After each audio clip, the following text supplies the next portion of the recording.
Lunga Nalo Bukata Nungin na Lumaka Tumutaan Malolo Tumutaan Malolo Tahu-tahu ako tahu mga berurak ya tahu ngang kabait hari tahu macam si mang ko hari avarin try apa berbuat di ngang tahu na kaya dan naik ngapain dia ngang family kena tu mau mawat kaya fokat dari tahu ko ni jadi mai tahu ko ya ayaw mereka ma ako sa tahu ko malo kabait ya tahu nga kehu yang buai kaya may pikoy ahon ko ahoy kipia Okay.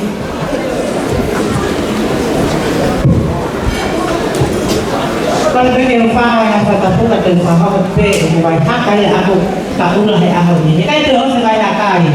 Oh ya, kalau talung aku ni faham kaya talung tentang mari, efat biaya edipeti sama Amelia. Edipeti.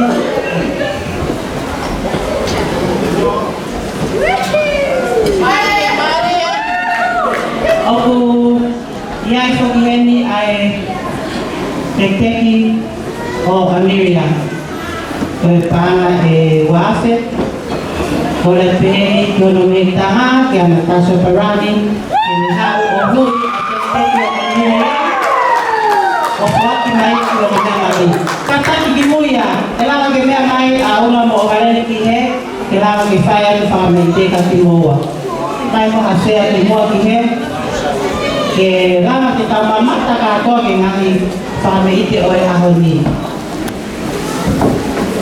Alia kana hang on that's my chair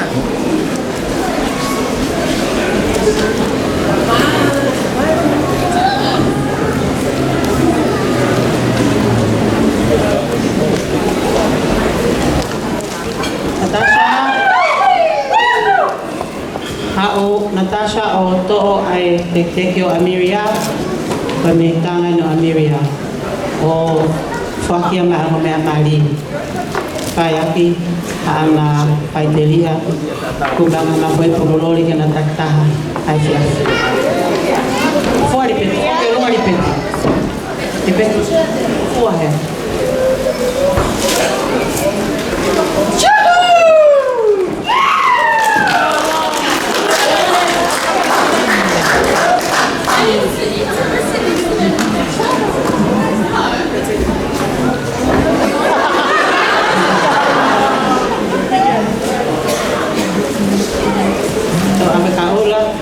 kaulah boleh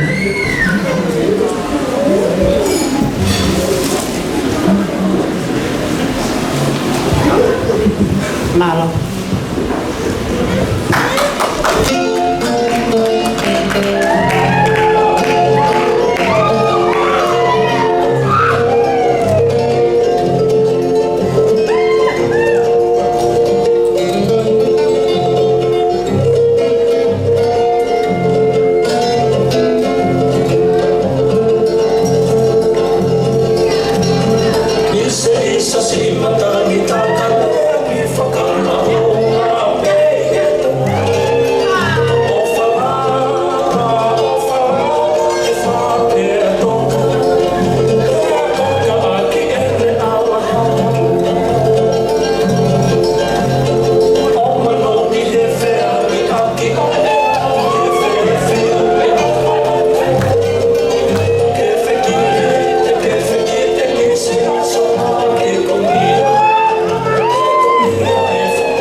taulong matangaway at pamete iyaw ni yung kapagapato at tuhok ng family kami pamarot ay mausiniti kapapat kitulong ako kataong ay kami maumi Pagkuraw sa ngawit, yung bang ititahin ng ngawit ko yung pagkuraw ng pagkatan sa tumiyag kaya maro.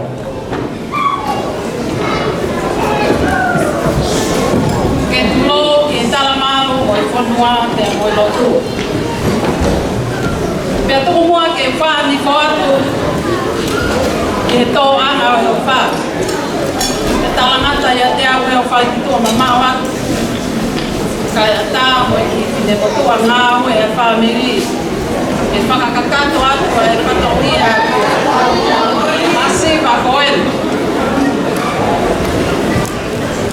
ai e ai e kima mo e kure alo a kakua mai ai ko boa kapapete mo fato kama kai te hen a anti Helen mami kokati ya behe ya soana pakula ate kala mofua o pau ke ha aku akele ena ko ipo aki o valen o pi na do hong makai po aki tala manu ke family ko kamata aki o valeni o lawi ula he anodi Pea Helen maumi o la kepa fokati pea moe family faukula. Te toki hoko atu ka kokore ki he family faukula le peka ka taki mai whanau ko i maufu toko sihi au ka kokore atu. Le peka faukula A+ ka taki mai bring the children here.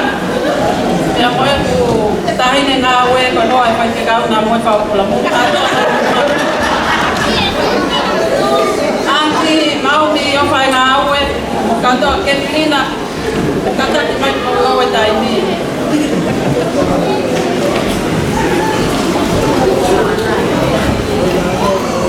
tu ke ho ko te la wa e ma wa e mo vai vai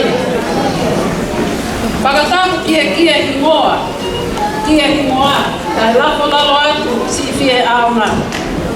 Tōma he api ko utulangi waka, ne tō me ke tau kakapa. Ke whakame ite, si pāpāe a he whanga, he kātoanga o isei koula. Te ria nā taku, kua te fie māta mua, ka koe whatongia ke whakahounga. E he makapuna, mo e piki lau o e whaupula. E whakawhe au ki e pitoi ngā lau o kolo motua. Koe ki whine motua tālu ngā o Maumi si. Pea kehe pea Auntie Maumi o. Pea mo Auntie Maumi Helen i Kokati. O ku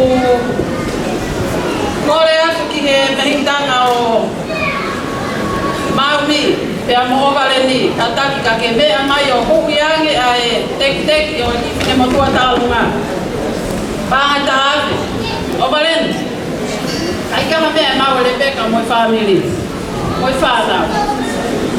Koi ki pepepe. Ke whakakakato atu mo fie pau. Kore atu ki he tahine ngā ue taha o e whaupula, Luisa Parani. Lava mai ki muando ka whaaki.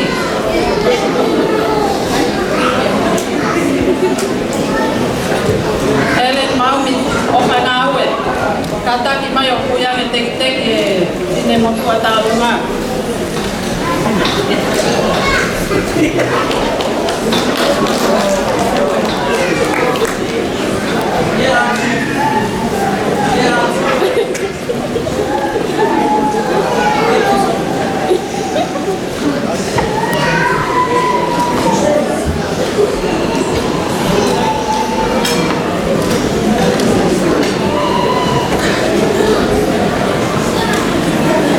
Tukulele ya tupegi na pagi o valeni. Pegi au Paula, malo. Koe ki palala ko. Koe ki sila. Bata ate. Neo na kai ke pakato na he mamari. Kai pai ai le pakata mo mai o e ya mini. Ele mami kata ki mai. Wa ki ake ki sila koe ki a Luisa.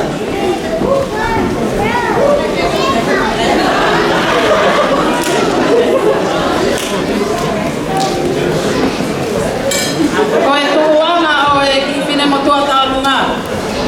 O ku tuku mai e ki a Luisa ke whariki ake peito e o matua mai. Mahalo.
Mendoane,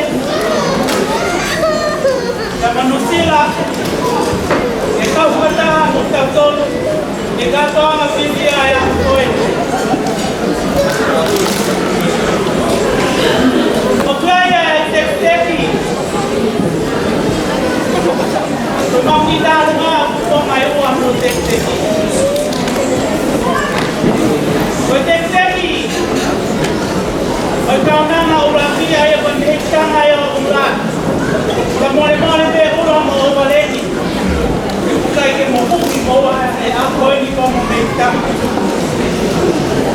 No Core, Henry que a Natasa Parani, tu filha o Valeni, que cada que vai rimar.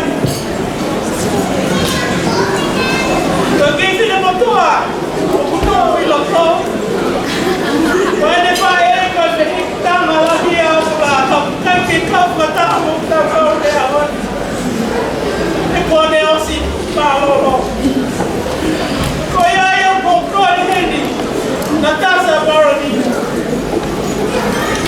Tatap ka mana may makiloko. Oho yan ko pare. Sabi yung kamay papalang yun. Pinanutuwa yung pwede.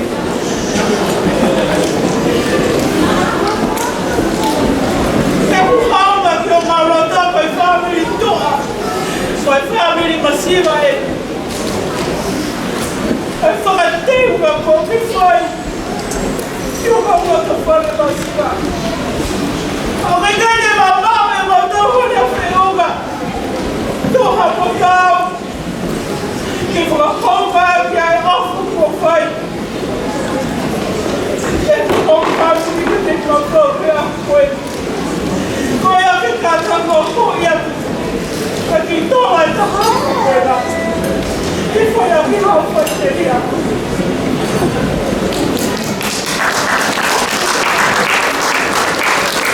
Eu não vi lá em Tenapão. O homem que foi autor, aí que não botou a tal numa época. Na taça do café, como aí, com ele a minha mulher que foi coroa. A do meu irmão que tem um pau aqui com o peito. Na rua não há uma veia. Kata ki mai ki fini tau lunga ngati.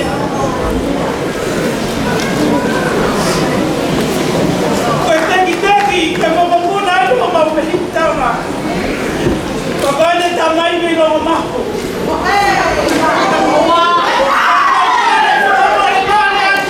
Ke masanai na koi sanu pehitanga he.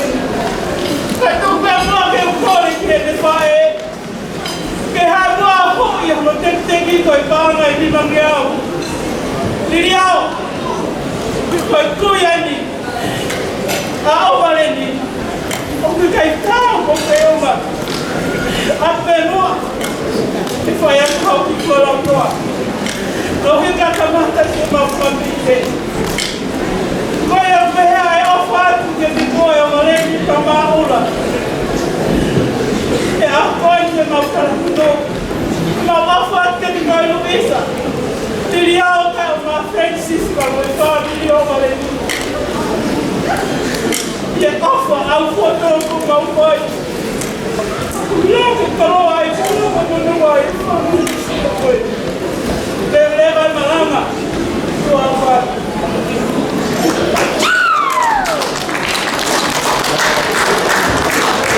Pamaran semuanya, kama ay family. Bukan hari dia, kata kemarin dia ko taki sheni dia.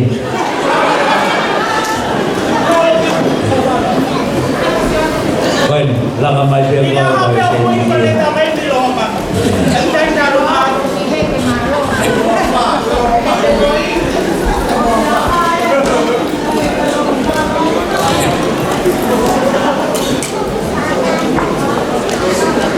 Mahal.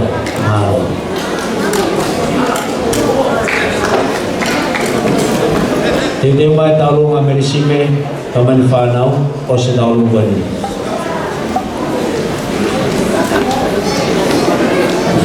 Tapos niya.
koe pulupulu ia o siweti. Koe whala, koe la mima, koe ai siweti, pataki mai ki loka, tai mai koe pasu, ka mai si pulupulu siweti. Talo.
Malo mua whakakoa, malo katoa. Tau kwa te talo mai tani mare hami, resipe whamoni pe. Mare ma ke hukai tau lunga, ai kahine mari o ea hami.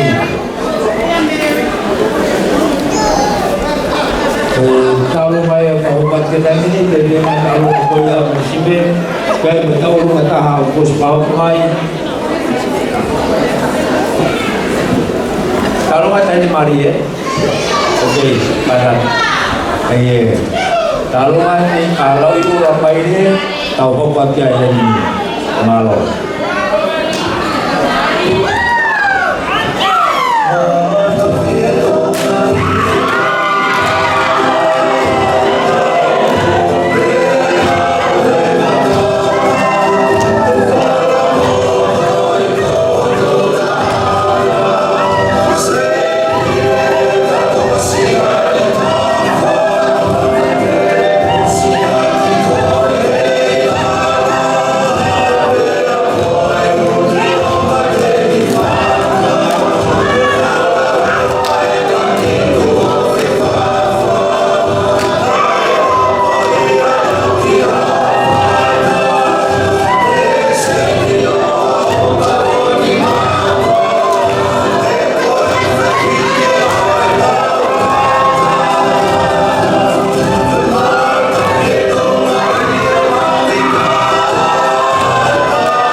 lang.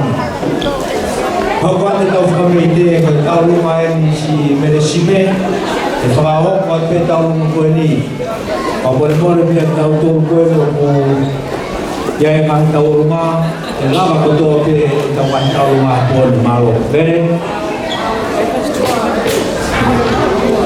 Kore ke whakatulong watu mo e hawhangani. Ka tū ke whakakato atu whatomia. Taine leula. Parani. Maile. Parani. O ha maile. Oi umasai. Hokuloto kuoto oa i ho whakaopo. Ia he fia whini o fia hokuloto tai amutaka. O mareni, le ta o fia o ko umanta. O pehe, o lahi kuotane. O mareni, o ahoni tahope. Pau pehe ke mai au keni. O whakawhongai, ai whakawha e tangata, ho tangata e. Kai te mau hame aia. Whakakakato ake pe hoku loto. Mokore atu ki he tāmea, ki I tū I mai peha, haki koi whasi, kai raka hake ki tahine tau urunga.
Malo bene,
malo e pau I he pue e tau katoa mai ali.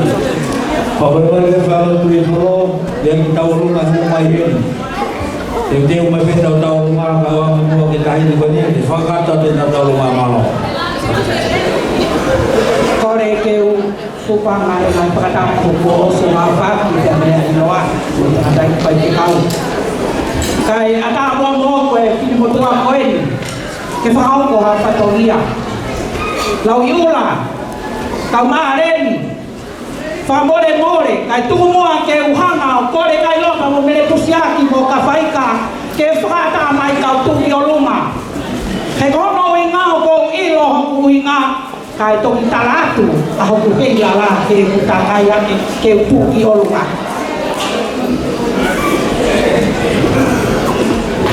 o kungari whakau fofo ai lere mai ai fine mo tua koeni ko kuingoa ko nalo to sio ke koloso kalai si men pui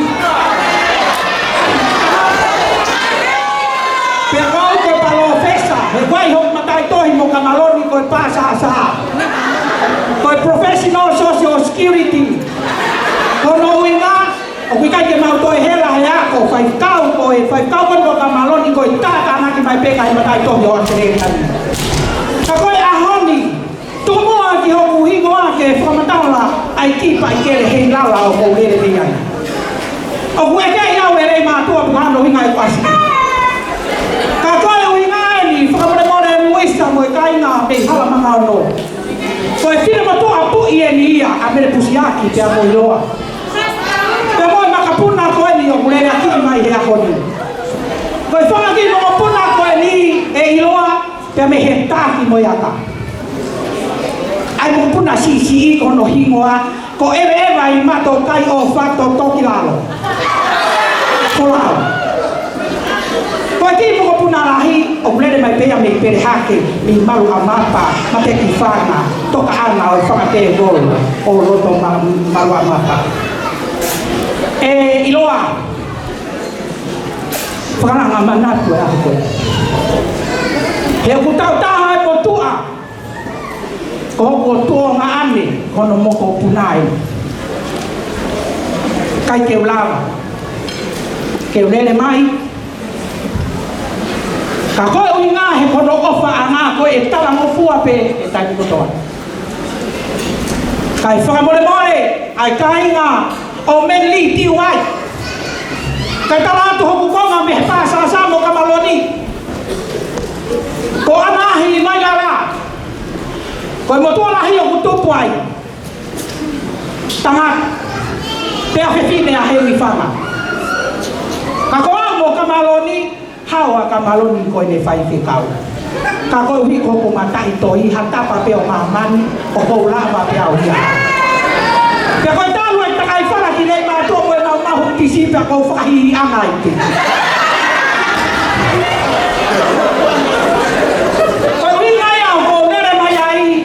Luisa, o ko alu au ka fetomi mai ho mo puna eki ko ni ke tente wa ki holo to fare ala wi kula alu peau ka ke ilo ko to hono mo holo to fare fa amu mai na hala mana tol ho mo fetu ka o to lao kana mo ya tuku ke hanga o atu ha fatomia he ahoni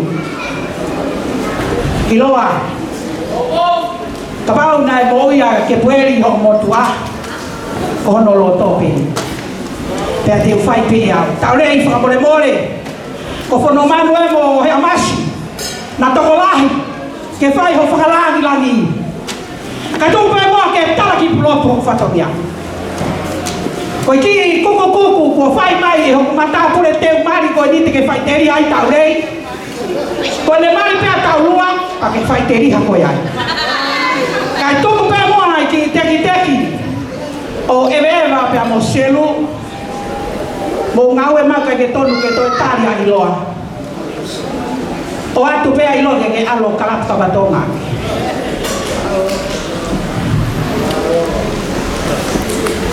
mere pusiaki fai ve fatong ya ke agua ko ki mo tu ta ka pau ko na ko la la na fa o se na a ko e wa ko la la na te ha ke he ki lai ta pahina pe a me he o tu ma pa o kulere aqui mai pea ke whakakato a ki se o mawhatonia. Ko pāhia he whai e lau ai kau rei mātua kau ai ovareni. E ovareni. Ko ingoa ko ovareni mai ire. Talange kau isa. Mo teki ko ovareni mai ire ko. He ahoni tai apuna mo matai tohi ori ho foi tu a e hoko ya ko hotete o loko asleria e ke fu talavo ai pinti fu wange pe di tahi le ko ko la viula I love you mo de hima mandona I don't want the fara and the not I want your love true love and I love that God is real and God is always good teti ta mai ho ku fasi ka la ka lo o fa cha si lepa o fa ko lo ko ko vai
Mana to bebe mai ai tau runga ai tau ri matua kamar mori pe kai falo pri polo pdb e gelava tau fatomia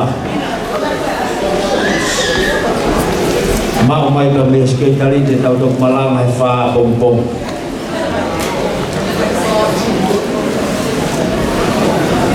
tau unat ke osi tau ka to mai poni tukang de kau fia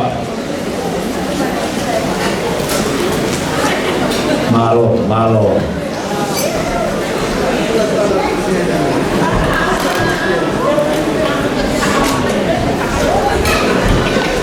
ta itau tau rumah malo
kita tafe de lei pe tau ka to ma talo ma ko talo mai fa lo se se prevo ka bentiwai fa lo to ni ko e nau fa nau tamai no maria ora wa mo ki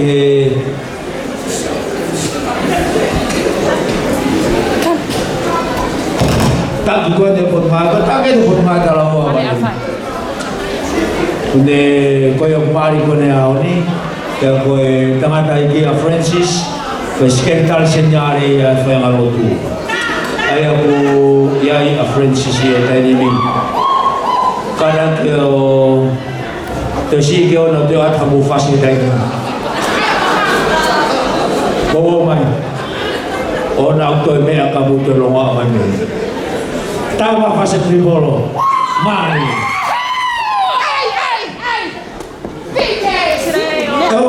Okay.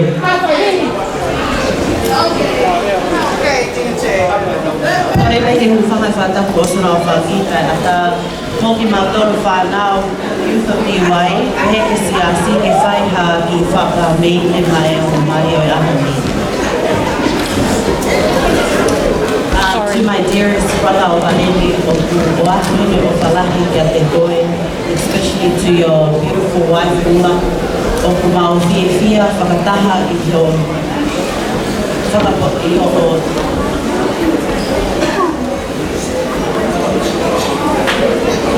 whakawhamiri Te Ahoni. Ola pikia ha e mula pikia ha mea kumau ka koe ki sila te ki teki pē Panga taha ake pe me I koroa ke aku kumau ki moa. And we all love you. Koe te malo. Malo toma tāme pasi. Tāme pasi sa kōko.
Senado kau ma agresime ke kai no tu o malo di tau fofa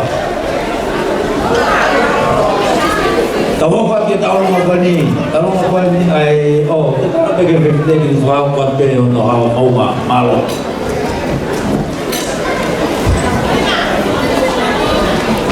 Kore ke o whakatulou da moe hawhana. Ka mufanga mua he ngai whakatapu ko oso no kamata mai ka ke katoa ngā.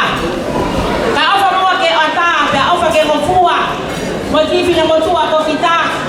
Ke whakaha hok whono ngā. Ko whono ngā. Ko marele mai me ha mga ono. I o mataho. Pea mo ka papu pane ono.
longo me amari a koini. O fala atu.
Malo.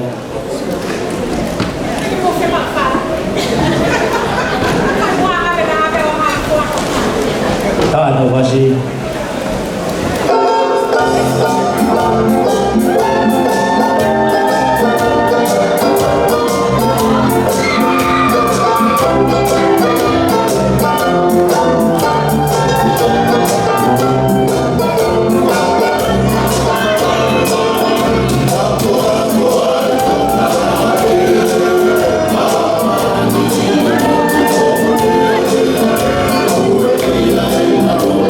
Feel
Tudo bom eu kata boleh apio ai o tuai kau tona.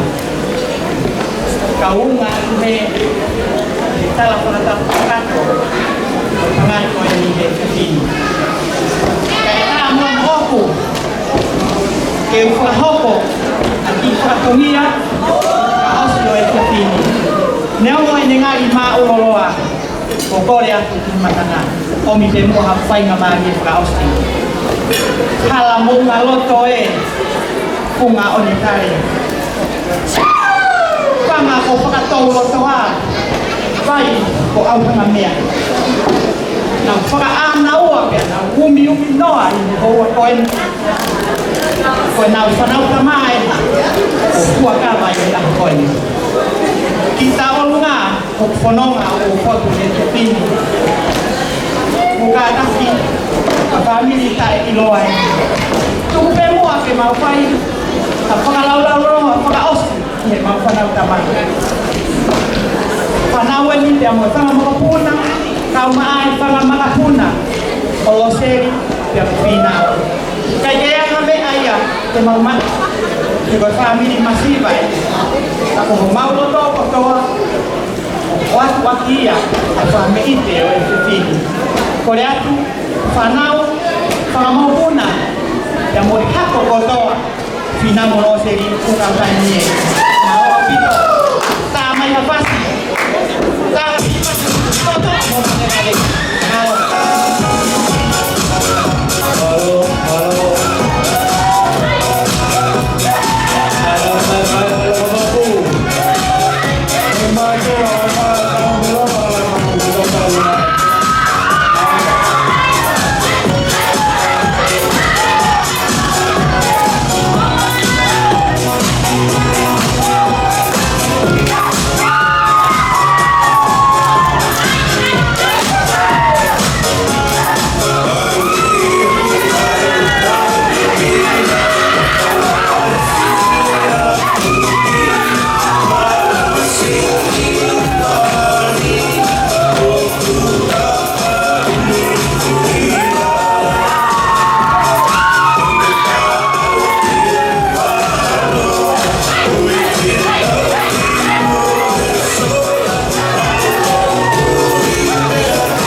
ni Tiga ke mai wa tau mai tau rumah, merang de kau mai kai na rumah ku.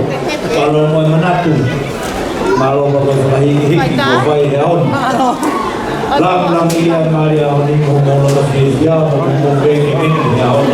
Kepai nak kau benda. Ya tau rumah kau kai tau rumah sinamon tayamon. Kahingwa kau ya bekai. Dan lahir kau ya kau jai tau rumah kalapu. Akapulong ko yung kamibiriyaw ka, tin ko yung kaya tao rumah. Kaya kadang mo sa pili ko na ako, kaya ay tao rumah ko yung sunatan kaya ko ni, ako na tao rumah. Fatulawan, também hau angai ki, fatang semua boleh film tua foi, que sua roupa tua mau fono. Lain kaya may asalatan ni mak ego film tua masiva Luciano ni mataulay baila la maide bukaw nga may alinay hiya kapay umapakahaw ko family kaya uhiki sisita hakoy kung naiwa ko Jonathan kung pangayiwa yung mataulay kaya hon niya ako masiva mauluto mo manguwi ika mo may matulay maulay ula malo pa to tama na sunatan kaya fula sunatan kadung pepo ke fahom pa to maufonong na saka mole pe upale pe au kya Luciano matawle kaya amay pe yao hukin ay tek yan tamasi o forra ko ni o ma forra mo sabi ko ni ko forra ya kawe o wa ma pure ma okia pa mo pe kuya na Luciano e o ko ni pa mo Luciano tawle me mai pe mua oh ya para no sonata tak mau labe pe mau tolo Ogulahi pe agolwaia. Eme o que me ai. Atu pe mo alai papa koena. Que fari que ande peito. O fale yo tasanatano kaya. O mau fala ya. Mau fala ka mo tolo no kanto. Pe ata mai mo afas ka fai tu ka tangi ka tau luka.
Kei hoko pe tau ngā whiga ke pere ke mamot. Tau ke lere atu pe. Tau ka oba tu kato he taha wau kau pe le kātonga whakalotu. Te whine kone ukani kau luma. Tulong. Kole ke ufara ye ka ita kata ko aso na pagi. Kaya ata ke pine boto atuani. Ke faka hoko pe haki pia.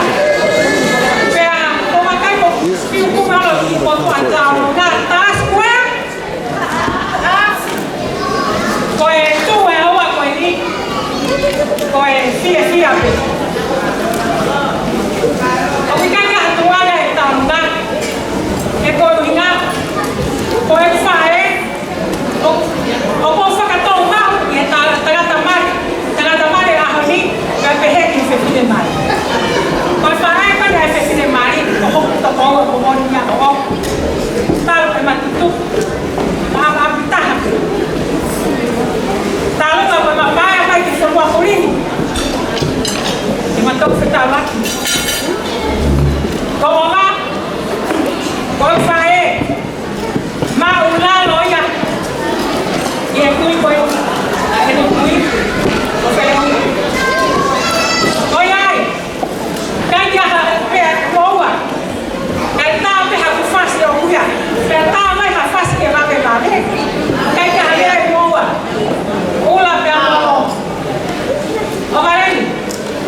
Mahino ke kau kapulu betul. Talang ya kita beliau ke dalam lomba oh betul malolo na tereda motim.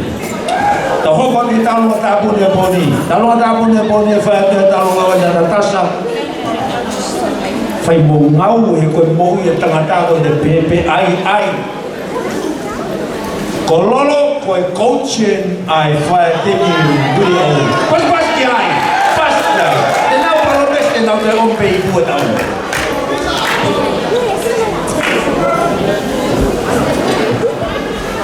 Wiki ua kona to kosina na walo ki Brisbane o fai ngatau ai to timi hau ko Brisbane.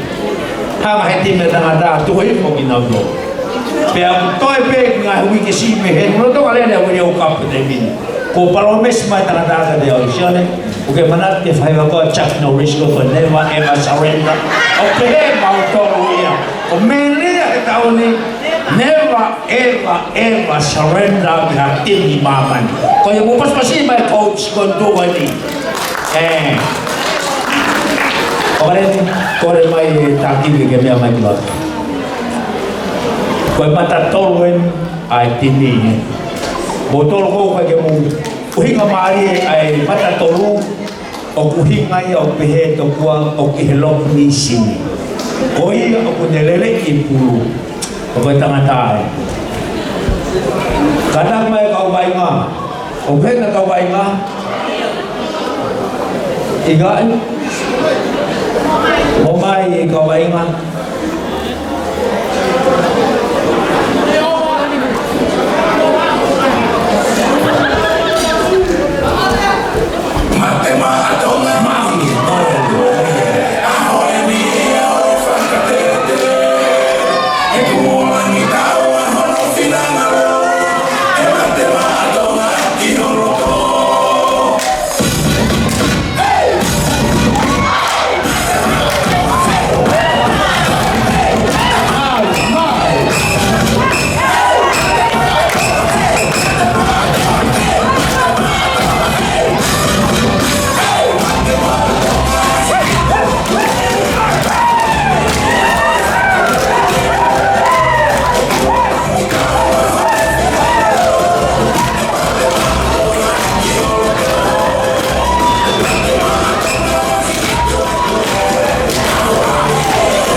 pamilya.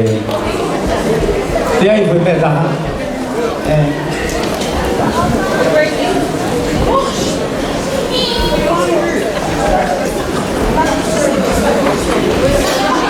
Siu kata pe, kau ni dia ibu peta. Fai bapa ni nak tahu mai beli. Kalau yang fai kau di Hawaii doa kau dia ibu nak tahu ni. Pulah yang me yang fai kau loa, asyik mai bau.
Ya ini Asia ko sama oleh famai. Ya ko no kuinga. Mo kata fa oleh mai fao.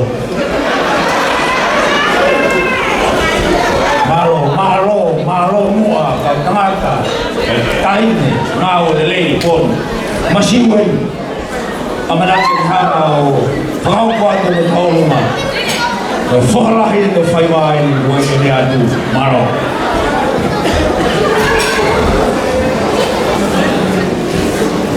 Oleh memua ke u watu lawat kamu ngahi tarafata o muak di afak di ngadokan kai atamu amoe tu oi ke waro kuat oi kita walunga oi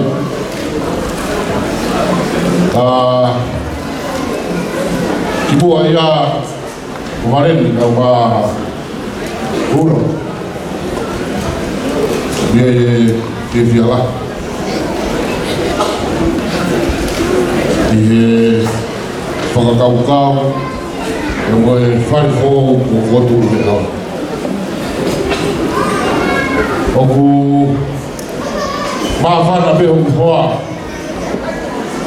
ke kau bemu Ono whawhiawhia i loa hera hoi. Leo e masi maho mauni ma. Ka koe mau whaamu i. I tūloa. Ai whakatau kau mo hoi. Mo ofat. Ofat na rin mo. Kore aki tain tarunga. Kana ko bea mai. DJ, ai mau fazer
Malo ka nila ngayon ang mga pag-ibig ng buhay.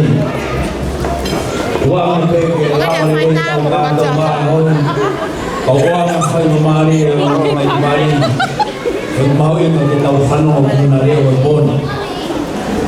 Wala ka sa tungi ang fae, ang matua. Kung kulit ka, umarin ka maasya na huwag ay ulang kung katag yung may magmuan. Fai be ha gire a famalo be ta bewa whanonga mai ka kai ka hapo ki lea wha mālo he aoni. Ia ka osi ko ia ka toki whakakakata tau ngāwe o e pōni. Varen, may you say a few words? And you both come to the front here. I do think that both of you need to say a few words. And after that, I would like to ask Cecilia to the final words of today.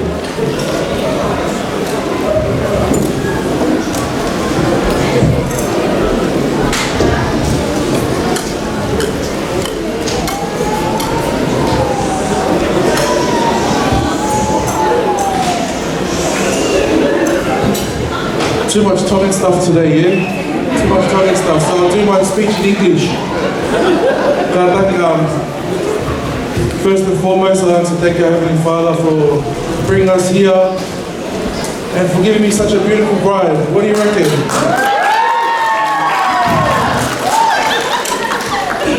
And this beautiful day will be remembered forever.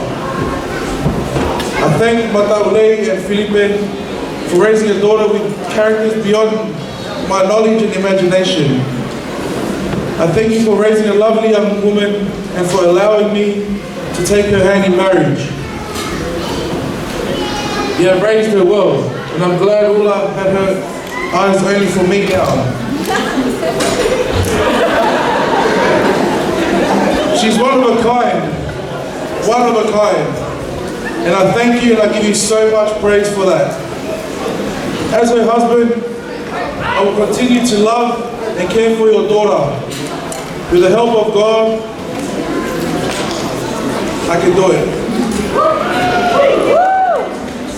To the groomsmen, I thank you for all your support of me and ongoing support of my decision to make this lifetime decision. You have been the strength and my rock, especially my brothers. I never tell my brothers I love them as often as I should, but know today that I love them so much.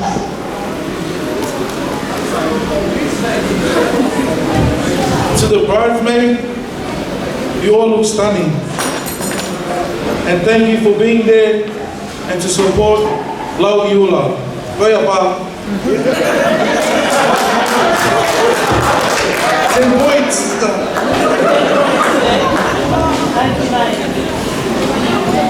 To my parents, I can never appreciate them enough for supporting me all the way. With my decision and my journey in my life, for raising me to the person I am today. And I am very blessed to have you both here to celebrate this new chapter in my life. You have put up with whatever I did and do. Even today, you're still here. So, I guess it's a good son, yeah? Mum and Dad, I love you and I will follow your example as you have been married now for 30 years. We'll probably do 40. You are a great role model.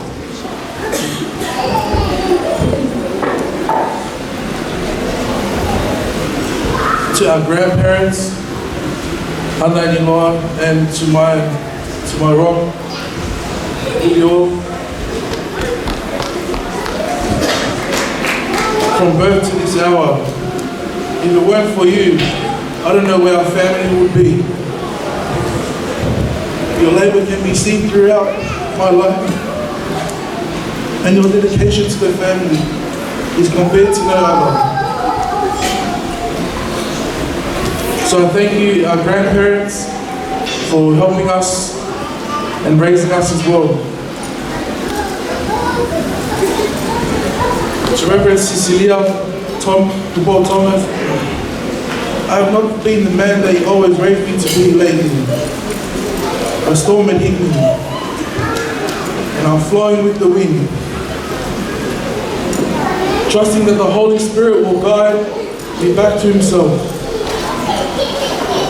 I laid you down throughout these preparations, but you never gave up, just like you always been.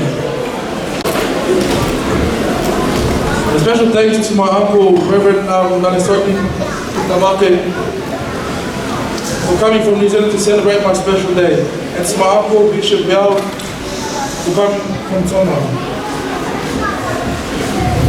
Thank my aunties,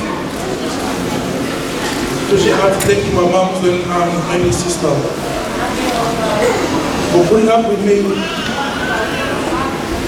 and always being a clash with you, whether it be happy or sad. Last but not least, the love of my life.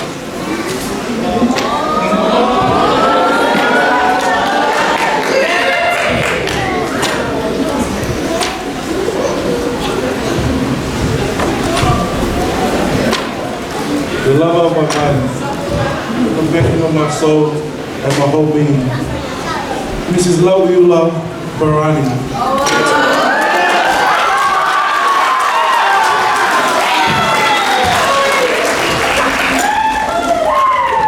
You are the best and the perfect wife for me.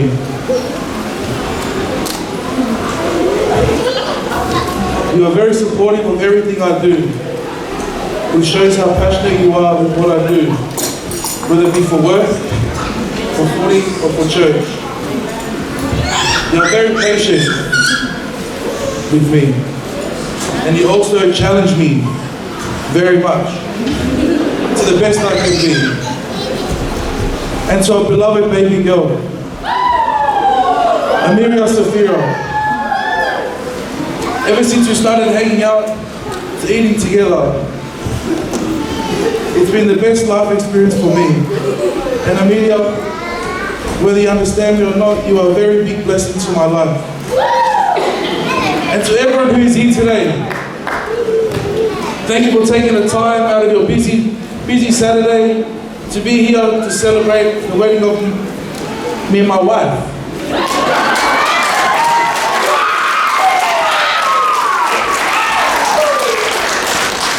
To our sisters, our families, thank you for doing this preparation with me and my new wife. To Ulla's family, her dad's side and her mom's side. And to Ovendi and the DY Church family, thank you for all the support. And also to the Shire, the sole purpose. I love you all and God bless.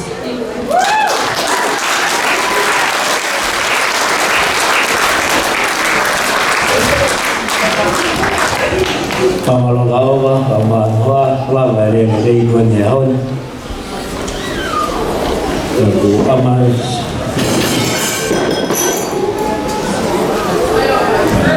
Pumere te vai te pire na holo pau pe ngai puha tu ilalo e vai ben te pire holo au mea ka pu pe fa shi dau fa me te au ni ai den mi ai tamai kamata na roto pe ke ai ko to mai ngan e aho ko no va ni Bukan ke favor hau pe a polis pagata ke wat o me kuaka ke moua i dua ka hele tau ka to ma tau tolo kada nui sa tu mai re va tau maulu tau tau kai la o tau tamai ki ke bahiria ka te fa ka tau mau e poli ko konga pe ni o e fa na o me he video cup timi ko na saya ka morolo có ai mà nào tôi thì nào vay từ nào luôn mà bên rồi cây lao thì họ mà kau reka bukan tak ki opsi ogil non we buno la ke ko dia ten ei ki tei ni buno la mo ki kata ki mama na mulane ya kau fai mari habe sigi pula da papuria de kau kai lao na ko o se wai ne ya pe du ne na ngawa na do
What the fuck you?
you are staying.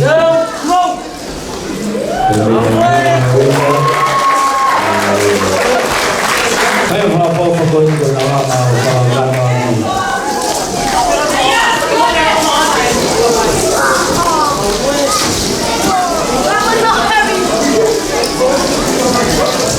ai đâu qua đó mà coi này có tôi đâu lắm thì đâu qua đó ha thì hiện có lấy thế để mình phơi mà tàu luôn mà của mùa hoa mà của bà hậu của đi bò rồi bò tàu hoa ông thì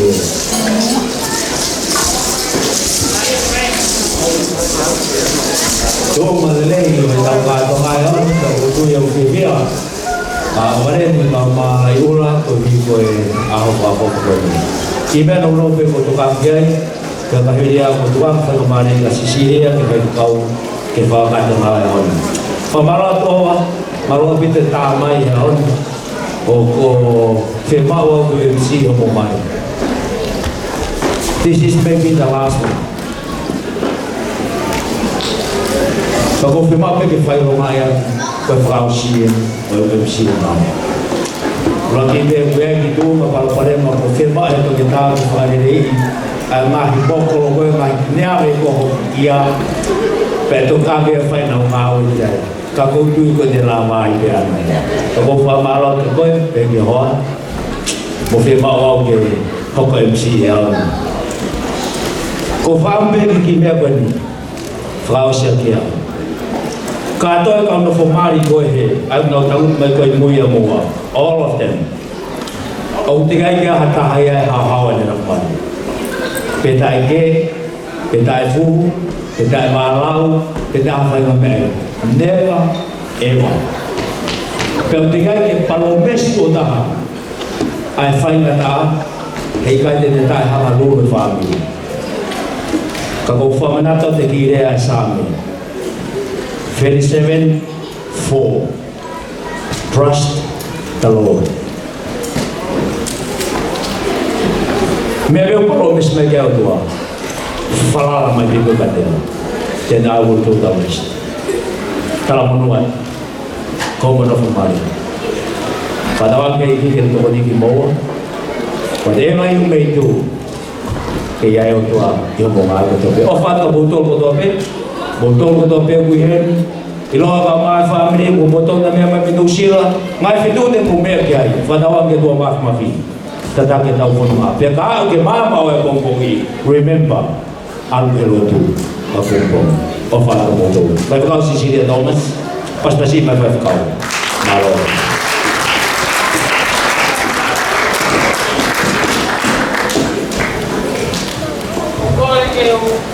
Pemakaman dengan buat suami dia malam kata dia semai hati dia malu semua semalu kita ramai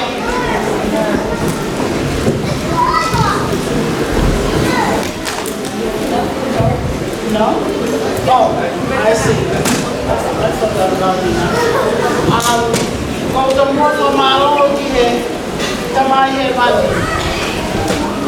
Ihe ako sa kafuota ko na fia. Pea mo e kalesi o kulahi fau-faua o tau maligi ke te tau tau kotoa pe e ahoni. Pea ko tui o kufra mwoni kotoa kiai. O whamalo he mikia kau wale ki mokula. Mo mohanga o whakataka ngā tōru.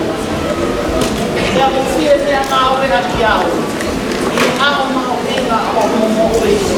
O whao mo whāmi koe. O whamalo he ni whoki ki e. Tamai tea mo whae a ola. Tamai tamai mo whae a o galeni. Mo ngāhi tāi na kotoa pe. Mehe ke kau lai kau terkenal yang mereka berdoa pe, kau kata kita doa mak berdoa ini anak pak ini, kita itu kau sekarang doa kau dah pe mak doa ini.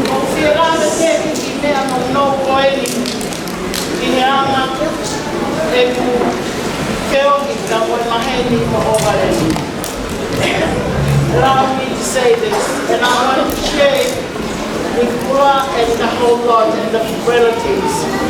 Each time I talk with Lisa and Francis, our lady's parents, and if our lady's may come out or not coming out, they would say to me, "Your boy,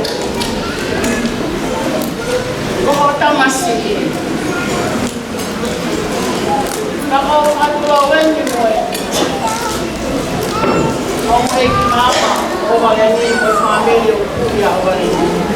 O kuhingan, kaya iba mo puno po, kaya kay Pema ako kagamay. Kaya kaya hapon niya nga wala po niyo kay ako. Kanahin, naatake hanga o aki.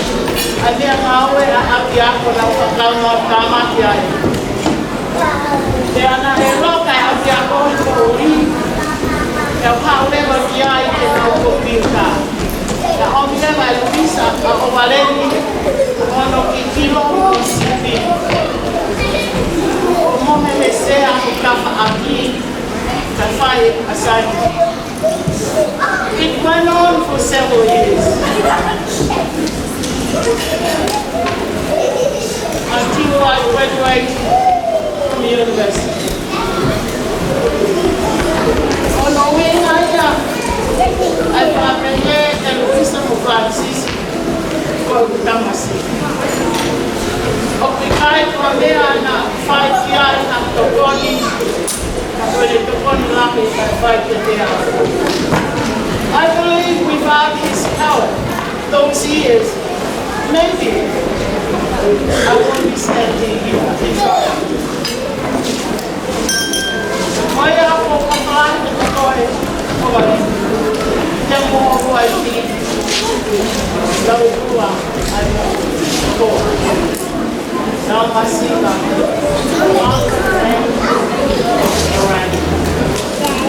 Matawangin Mama, filha, eu posso monoria como família. A minha filha, o que foi mal, e é uma faé que coroa do pai.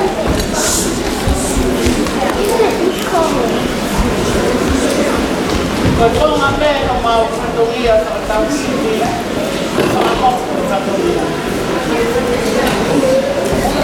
Namamuan, waktu kau mohon, kau salah lagi, aku ni berdua-dua. Anak mau ke jalan Noah,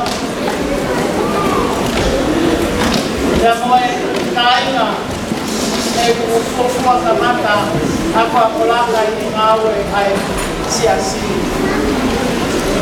Natali mai ko kaina, paling dia. Ampe ko e ko asi ko. Tu ko e kia teta.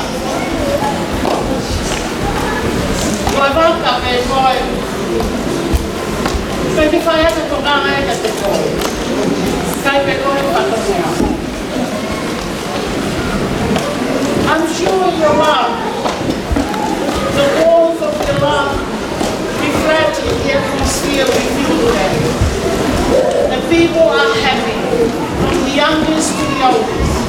Mama fana upito kama mali finai kwa ni kasiwe. Sao he para yo ako.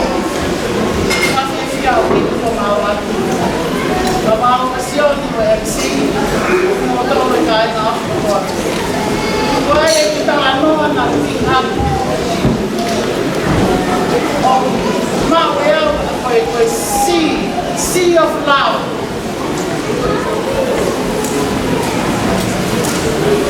And there were two seas in the story, the Sea of Galilee and the Dead Sea. These two seas are fed from the River Jordan. Kafana, kufaka kafe swatani mawhai ai e tahi kāre i whakai mate. Koe whai kehe o koe tahi koe ni. O kui koe tahi mate he mate ia. Kai ke aha mea mo ui ai. O kusurifa ia pe a maasima. Ia kui kai ke ai hai ta whenga vai ia ki kua. But the Sea of Galilee is full of life. Because it goes, God comes in from the Jordan River and goes out. Well, to me the love is like that. And the gospel is talking about it. We love because God loved us first. Opo whai ki tau tolu, e aku tau kofa. Koe mi kuno whai ki tau tolu. Ula te mo pareni, o ai koe kofa. O toko ai tau mununga te kimoa. Hange koe mai tau tau ai whare na tau whai. Tau tau whawhi koe aki, kai koe koe. Tau kātaki kai ofi mai ki aho. I think I was more nervous than you were. It was a beautiful day. And I hope it remains and be like that. Off I got my bed. I always eat. I go bed while I'm fighting. I finish my mouth. Now, God Almighty here. I found it for me. So, Lord, keep up the best way back. I think I smell like swimming. I mean, I have a basic, I might have a basic one. I'll keep up the best from it. I'll be a lot. Don't want to have one. Don't be out of offer.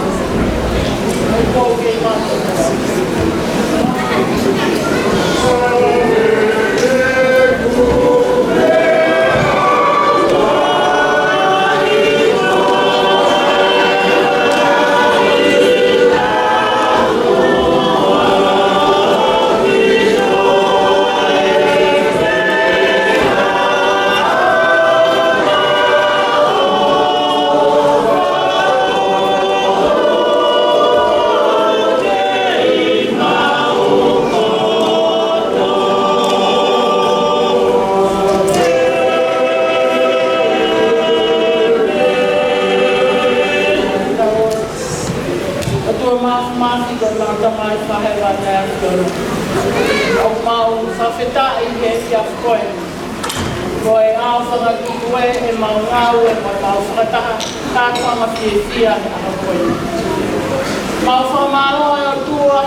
I offer a Fiona tua cafe. Del Dotonu che cafe. La tua mano tua che ama ia per te con che ia na di mato. Ma da wange toi offer. O ma fa moni e amonia. O vale mo kula. Che cafe a. E tofu e a che tomo. Paulo Rei, che tifo a tapua, a che mautolo, e dopo fuoco e a quelli. A che mautolo, ne naufara video, fai e farà fia a hobby. I see Kaina, tau beva e mata mai, e si fola nima, e nau fia. I he mea whakawhiawhia ko whai I whanau koe whakawhai. Ka tawane o tua ke hifu tāpua laki. Whakawhonu mai ngai lima, kua whora te whaki. E a ki whakawhonu ai ngai where oko, o toa pe kua maha. Na whani mai au tua kai tāku kina ni mautoro. Na tātu pia ke hawa ki mautoro se mai se tūke ke ko mau whanua ia. Maafi mautoro me whiri. Ya ke lau ke tō whaki ko whana. Ai ama kutama mai na kona mau ki karesi. Kaua e ai akio. Na tātu ki mautoro kai o maa. Na kawale ni mukuka ko i whaki. Ko mai katoa te ahoni. Ka mauta maa kuku. E tātu ki kuku mai akiona. Ko e mea kua ko i sisu kais ko karo ma whamuhui. E leni.